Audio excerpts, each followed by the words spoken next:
Nilusob ng mga rallyista ang compound ng Pamilya Diskaya sa Pasig City. Ang mga nagprotesta hindi lang basta nagprograma, nag-vandalize pa at namato ng putik. Para bigyan ng mukha ang balita, Mobile Journal Kayla Makantan. Binato ng putik. Kinalampag ang gate. Sa kasinulatan ng mga salitang korap at magnanakaw, ang gate ng St. Gerard Construction Company. Ganito ipinakita ng mga militanteng grupo ang kanilang galit sa mag-asawang kontratista na sina Sara at Curly Diskaya. Simpleng paniningil daw ito sa bilyon-bilyong pisong pondong ibinul sa umano ng pamilya mula sa flood control projects.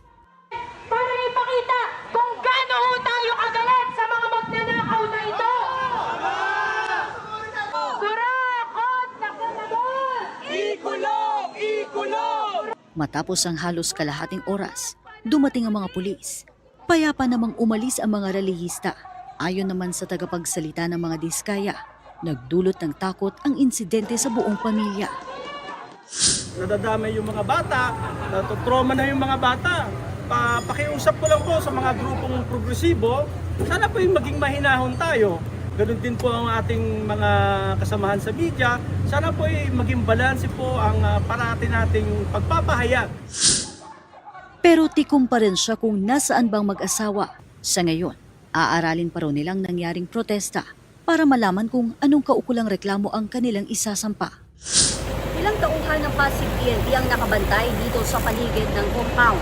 May ilang tauhan din ng St. Gerard ang dumating kanina para maglinis sa apektadong area.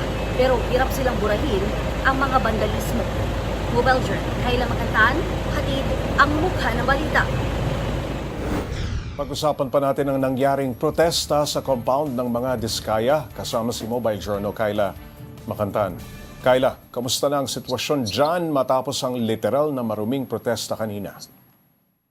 Pops Jay, sa ngayon wala na masyadong tao dito, no? Hindi gaya kanina umaga na dinumog talaga maging ng mga residente na napigisilip kung ano ba yung nangyayari. Sa ngayon kasi merong tent dito, no, mula sa Pasig PNP at meron din silang malaking truck kung saan may mga naka-standby silang mga tauhan para na rin daw pagbabantay, no? Kung sakali magkaroon man uli ngayong araw ng protesta, pero wala naman na tayong inaasahan na darating muli dito ga, Pops Jay.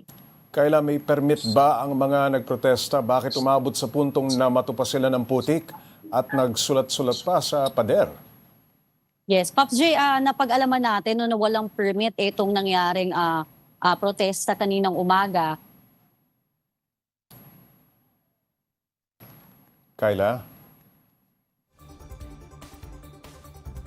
Yung mag-asawang Curly at Sara Diskaya na hanggang sa ngayon hindi pa rin lumalabas. Pero ayon naman sa kanilang tagapagsalita, malinis daw yung kanilang konsensya na sila ay walang ninakaw at walang kung anumang maling ginawa at hindi daw sila nagtatago, no, pero talaga labis daw silang natakot dito nga sa insidente. Kaya naman nananawagan sila ng tulong dito nga sa ating mga kapulisan na magbantay dito sa kanilang area hanggat maaari para daw sa kanilang kaligtasan. Pops J. Kayla, wala bang pulis dyan nung mangyari ang protesta? Actually, Pops J, mabilis na nakaresponde no, yung ating mga pulis dahilan kung bakit mabilis din na na-disperse etong mga rallyista na nagbigay lang ng 10 minutes para nga lisanin itong mga rallyista itong lugar at bit-bit yung kanilang mga gamit. Kasi nga, yun nga, Pops J, naging magulo, no? Merong paghahagis, pagbabato ng putik dito nga sa property, merong pagbabandalismo. Mabilis naman daw silang umalis matapos ngang lapitan sila at pakiusapan ng mga pulis na ang gusto, maximum tolerance talaga, Pops J. Kayla, ano ang susunod na hakbang ng Pamilya Diskaya? Yes, sa ngayon, Pops J, i-review daw nila yung mga CCTV footage. Aaralin daw nila itong nangyaring kilos protesta kaninang umaga para daw malaman, no, kung ano yung kaukulang kaso na kanilang isasampa. Pero ang sinisiguro nila talagang criminal daw yung kanilang kasong isasampa dito sa mga organizers at ang sabi nila nandun daw sila sa proseso ng pagkilala dito nga sa mga pumunta kanina ditong nagprotesta, Pops J. Kayla, ayaw sabihin ng tagapagsalita ng pamilya Diskaya kung nasaan ngayon ang mag-asawang Sara at Curly. Pero ang tanong na lang natin, dahil siguradong masusundan pa ang mga hearing sa Kongreso tungkol sa flood control, dadalo pa raw ba ang mga ito? Oo, kanina Pops G, natanong natin yan, no? Although ayaw talaga nilang i-disclose kung nasaan para daw sa kanilang kaligtasan at dahil takot na nga itong mag-asawa, sinisiguro naman daw nila na dadalo sila sa mga pagdinig na meron kagaya na lang doon sa Senado at alam natin no, na naimbitahan si Curly Diskaya pero sinabi na rin nila na maging si Sara ay dadalo dito at gusto lang sana talaga nila Pops J daw na huwag ipaalam no kung saan naninirahan pansamantala etong dalawa dahil nga natatakot sila. At ang paniniguro naman Pops J, nandito lang daw sila sa Pinas kasi nga wala naman daw silang tinataguan at meron naman daw silang mga ebidensya na magpapatunay na wala raw silang, hindi raw sila sangkot dito sa mga anomalyang flood control projects at anumang batikos na binabato sa kanila, Pops. Kayla, kanina rin nag-issue ng Immigration Lookout Bulletin ang Department of Justice kung saan nangunguna sa listahan ang mag-asawang Diskaya. Ano ang masasabi rito ng kanilang kampo? Oo.